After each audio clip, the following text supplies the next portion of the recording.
అమ్మి ఏమైంది? జ్వరం వచ్చింది. జ్వరం వచ్చిందా? ఏ ఊరు నుంచి వచ్చింది? మీ దగ్గర నుంచి వచ్చింది ఆహా, ఏంటిది అది? జ్వరం. అదేంటిది? థర్మామీటర్. సరే, జ్వరం ఎంత వచ్చిందో నాకు ఇప్పుడు చూపి. వచ్చిన సిగ్నల్ చూపి.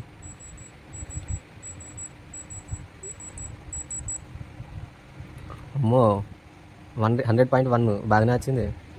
జ్వరం వచ్చింది. A few moments later.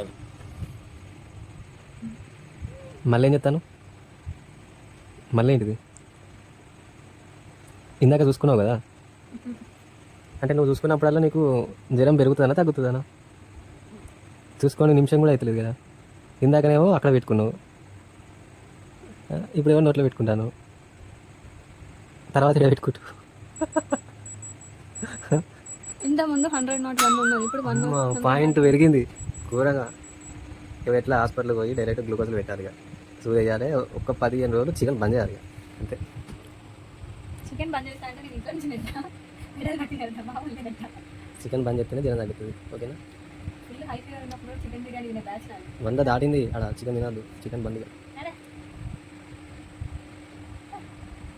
జ్వరం వచ్చిందట, జ్వరం వచ్చిందని చెప్పేసి రకరకాలుగా ప్రయత్నం చేస్తాను. నాకు జ్వరం వచ్చింది, పెరుగుతుందా తగ్గుతుందా అని చెప్పేసి. ఏం చెప్తాను నువ్వు? సబ్స్క్రైబర్స్కి చెప్తాను, ఏమని? నీకు జ్వరం వచ్చిందేమో అందుకే ఏ హాస్పిటల్ తీసుకోమని అడుగుతాను వాళ్ళని. నువ్వు